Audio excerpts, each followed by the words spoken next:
Hai girls, selamat datang kembali di Zona Wanita Kuat, ruang aman untuk membangun standarmu dan melindungi hatimu.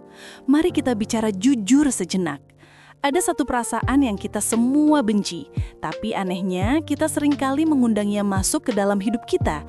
Perasaan itu adalah rasa bersalah. Pernahkah kamu sadar betapa seringnya rasa bersalah itu muncul tepat saat kamu ingin mengatakan tidak? Saat kamu mencoba menjaga sedikit ruang untuk dirimu sendiri, melindungi energimu, atau sekedar menolak permintaan yang tidak bisa kamu penuhi. Kita langsung merasa tidak enak seolah-olah kita melakukan sesuatu yang salah. Tapi dengarkan aku, ini bukan tentang menjadi egois, ini tentang kebenaran yang lebih dalam. Kelelahan, kehampaan, dan rasa jenuh yang pasti akan datang jika kita terus-menerus mengorbankan diri sendiri demi orang lain. Pertanyaannya adalah, dari mana datangnya rasa bersalah ini? Kenapa rasanya begitu otomatis? Jawabannya sederhana, tapi juga rumit. Sejak kecil kita sebagai perempuan seringkali diajari untuk selalu menyenangkan orang lain, untuk menghindari konflik, dan untuk menjadi gadis baik. Kita diprogram untuk percaya bahwa nilai kita terletak pada seberapa banyak kita bisa memberi. Akibatnya, kita hidup dalam ketakutan, takut dicap tidak peduli, takut mengecewakan orang yang kita sayangi, atau yang paling parah, takut ditolak dan ditinggalkan. Pemrograman sosial ini begitu dalam, makanya cara-cara lama yang biasa kita lakukan seperti menghindar, mengeluh di belakang, atau tiba-tiba meledak karena sudah tidak tahan lagi, tidak pernah benar-benar berhasil. Itu semua hanyalah reaksi emosional, bukan strategi. Kita tidak pernah punya alat yang tepat untuk mengatasi akar masalahnya. Hari ini, kita akan mengubah itu.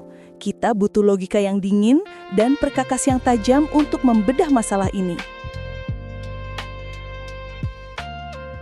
Selamat datang di Kotak Perkakas Wanita Puat. Di dalamnya ada 3 alat yang akan mengubah caramu menetapkan batasan selamanya, tanpa perlu merasa bersalah. Alat pertama kita sebut cermin kejujuran diri. Rasa bersalah seringkali muncul bukan karena kita menolak orang lain, tapi karena kita mengabaikan diri kita sendiri terlebih dahulu. Jadi sebelum mulutmu secara otomatis berkata, "Ya," berhenti sejenak. Ambil cermin itu dan tanyakan pada dirimu dengan jujur. Apakah permintaan ini benar-benar sejalan dengan energi, prioritas atau nilai-nilaiku saat ini? Apa konsekuensi jangka panjangnya untukku jika aku bilang ya? Jika jawabannya terasa berat di hatimu, itu adalah signal jelas dari dirimu sendiri. Alat kedua adalah kalimat sandung jeda. Kita sering merasa terdesak untuk memberikan jawaban saat itu juga, kan? Tekanan inilah yang membuat kita mudah menyerah. Coba gunakan frasa seperti, "Biarkan saya cek jadwal saya dulu ya, nanti saya kabari lagi." Atau, "Terima kasih sudah memikirkanku untuk ini, saya perlu waktu sebentar untuk mempertimbangkannya." Ini adalah jeda yang sopan dan strategis. Dan alat ketiga yang paling kuat adalah jembatan empati tanpa kompromi. Menetapkan batasan tidak berarti kamu harus menjadi orang yang dingin. Akui perasaan atau kebutuhan mereka. Baru kemudian sampaikan batasanmu dengan jelas, singkat, dan tegas. Contohnya, "Aku mengerti kamu sangat butuh bantuan untuk proyek itu. Sayangnya, kali ini aku tidak bisa membantu." Perhatikan, kalimatnya bukan, "Maaf ya, aku rasa aku nggak bisa," yang terdengar ragu. Gunakan kalimat yang pasti, "Aku tidak bisa." Kamu tidak perlu memberikan penjelasan panjang lebar atau meminta maaf berlebihan.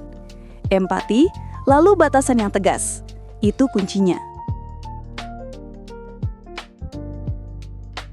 Sekarang, teori saja tidak cukup. Saatnya kita praktek. Misi mingguanmu, girls. Minggu ini, coba identifikasi satu area kecil saja dalam hidupmu di mana kamu sering merasa terpaksa bilang ya. Mungkin itu permintaan kecil dari teman, tugas tambahan di kantor yang sebenarnya bukan tanggung jawabmu, atau ajakan yang tidak terlalu kamu minati. Tantangannya adalah gunakan kalimat sandung jeda setidaknya 2 kali sebelum memberikan jawaban. Jangan langsung bilang ya atau tidak. Cukup katakan, Aku cek dulu ya, nanti aku kabari. Setelah itu, amati. Rasakan bagaimana perasaanmu berubah saat kamu memberikan dirimu sendiri ruang untuk berpikir. Perhatikan juga bagaimana reaksi orang lain. Kamu mungkin akan terkejut betapa mereka menghargai jeda yang kamu ambil. Ingatlah ini selalu, girls. Batasan yang kamu buat bukanlah tembok untuk mengasingkan orang lain. Anggaplah itu sebagai fondasi yang kokoh yang kamu bangun untuk hubungan yang lebih tulus dan untuk dirimu yang lebih utuh. Menguasai seni berkata tidak dengan penuh hormat bukan tindakan yang egois. Sebaliknya, itu adalah bentuk penghargaan diri tertinggi.